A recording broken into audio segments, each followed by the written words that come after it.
Boa noite, eu sou Rosa Emília, trabalhadora da Casa de Francisco. Estou começando o Evangelho agora, deu uns empecilhos, mas estamos começando. Gostaria de saber se alguém está me escutando, se está me ouvindo, como é que estão.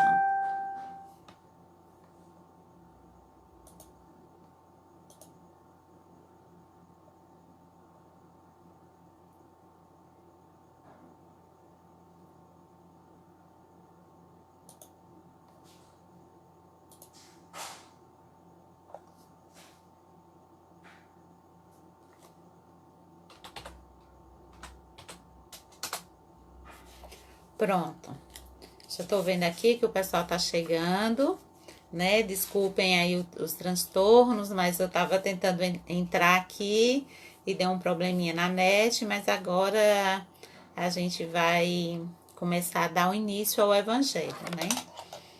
E hoje nós escolhemos para essa noite de domingo o capítulo 13 do Evangelho segundo o Espiritismo, em que nos fala sobre o que a vossa mão esquerda não saiba o que dá a vossa mão direita.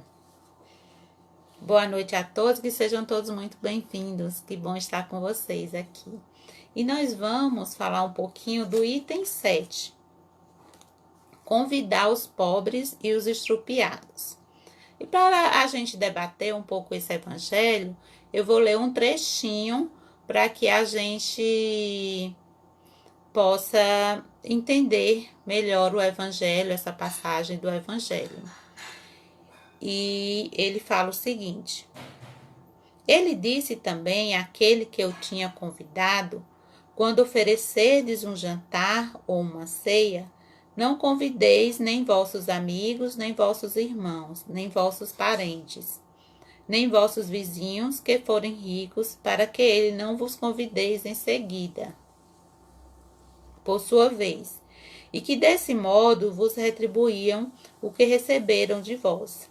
Mas quando derdes uma festa, convidai a ela os pobres, os estrupiados, os coxos e os cegos, e sereis felizes por eles não terem meios de vos retribuir, porque isso vos será retribuído na ressurreição dos justos.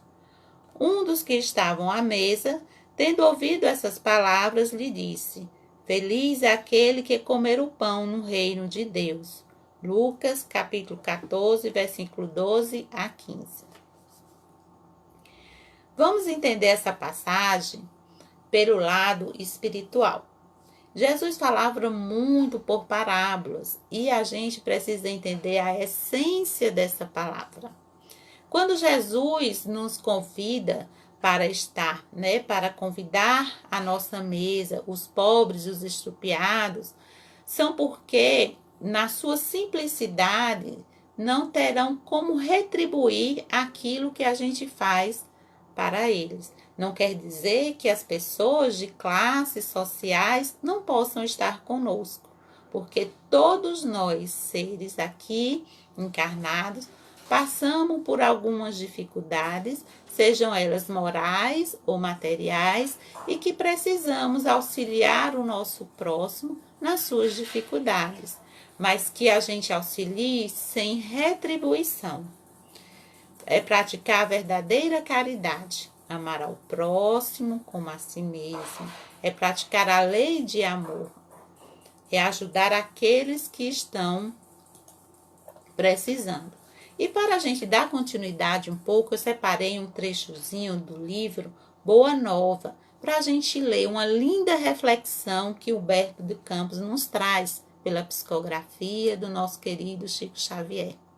E que ele fala assim: a esmola da compaixão.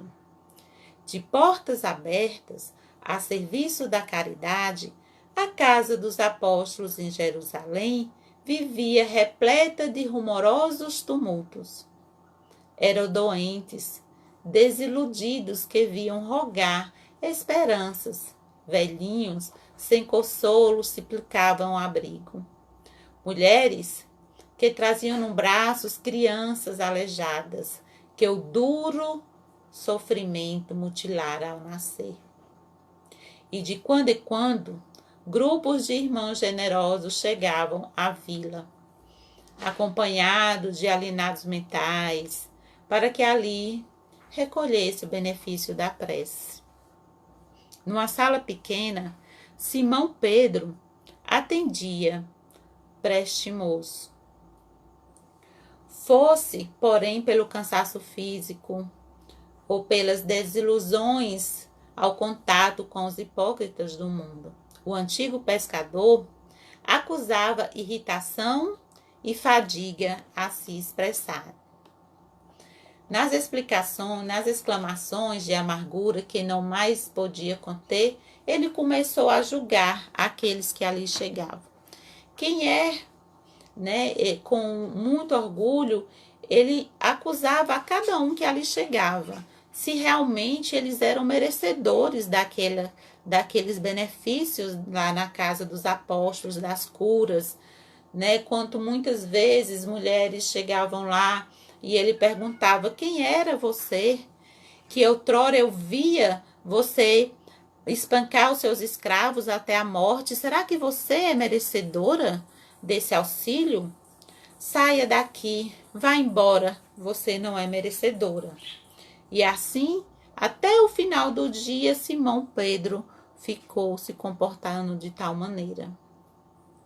Resumindo a história, quando foi no final do dia, logo após o pôr do sol, a começar a anoitecer, ali naquela casa dos apóstolos, adentra um senhor humilde, com as suas chagas ainda sangrando, com seus pés descalços, e procura falar com Simão Pedro. E o Simão Pedro olhou para ele e falou: quem é você que veio aqui no final do dia, eu já cansado de atender tantas pessoas? O que vieste ver aqui? E ele não respondeu. Com um olhar sereno, olhou para Simão Pedro e falou: Simão Pedro, o nosso trabalho é a caridade com aqueles. Não é a caridade com aqueles que têm a alma pura, mas é a caridade daqueles que têm a alma doente. Não foi para isso, Simão Pedro, que a gente veio aqui. Não para julgar aqueles que tanto precisam, que estão doentes da alma, mas para acolhê-los. E Simão Pedro, reconhecendo o rabino da Galileia, colocou as mãos aos olhos e começou a chorar. Quando levantou o rosto, não mais Jesus de Nazaré ali estava. E arrependido, o Simão Pedro refletiu sobre as suas ações. E assim eu trago para o Evangelho da noite. Como nós estamos ajudando o nosso próximo diante desses momentos tão difíceis que nós estamos passando? Como é que nós estamos ajudando? Nós estamos julgando? Nós estamos acolhendo? Nós passamos por momentos tão incertos, sem saber o dia de amanhã. Quantos amigos nossos perderam seus entes familiares queridos? Quantos estão doentes, passando pela prova da doença que nos acomete do coronavírus? Será que a gente está ligando para eles e dizendo: meu amigo, eu estou aqui, que eu posso te ajudar? Eu estou oferecendo o meu ombro amigo, o meu ouvido, para que eu possa escutar, o dom da minha palavra para auxiliar com palavras consoladoras àqueles que tanto precisam? Quantos também estão passando fome? O que nós estamos fazendo para levar o pão de cada dia àqueles que precisam? Ultimamente eu venho refletindo muito como estamos praticando o Evangelho de Jesus. Ultimamente eu tenho visto muitas propagandas, muitas empresas se beneficiando com o sofrimento do outro. Como exemplo, se você comprar tanto na minha loja, eu faço tal caridade, eu ajudo tantas pessoas. Se você comprar aquilo na minha loja, eu ajudo tal pessoa. Mas o Evangelho de Jesus não fala sobre essa barganha, não fala sobre essa troca. Ele é claro e nos fala que nós temos que fazer a caridade sem esperar algo em troca.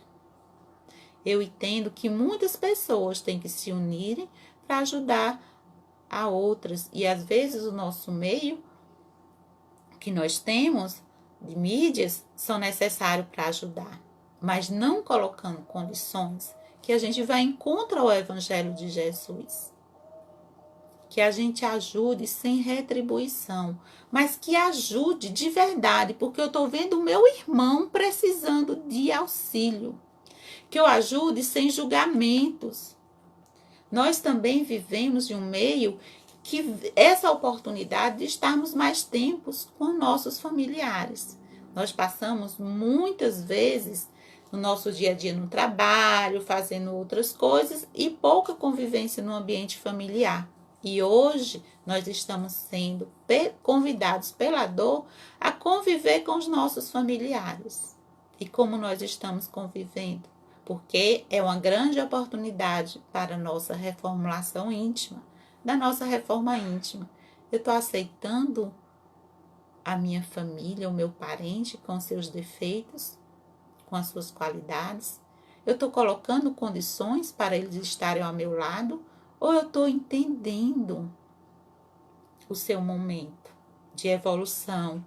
Estou sendo tolerante, paciente, compreensivo, amando independente da sua condição social, amando independente da sua evolução, amando assim, simplesmente como ele é e como eu sou. Me amando, me respeitando. Jesus está nos convidando para essa reflexão. A hora é agora de a gente ter essa oportunidade com as pessoas que nós mais amamos, que são os nossos familiares, e também ser caridosos para com eles.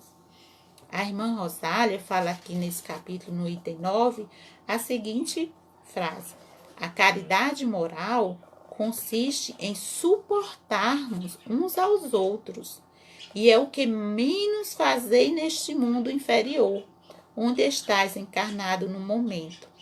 Há um grande mérito. Crede-me em saber calar para deixar falar o mais alto tolo em que vós. E nisto há uma grande espécie de caridade. Saber se fazer surdo quando uma palavra de zombaria que escapa de uma boca habituada à ridiculariza. Quando aqueles apontam o dedo para a gente, apontando os nossos defeitos.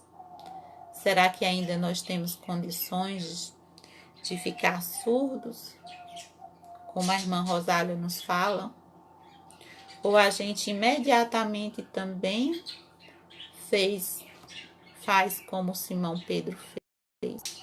Porque você merece um apoio, uma ajuda, se você também faz isso e fez isso? Porque não foi para isso que Jesus nos ensinou.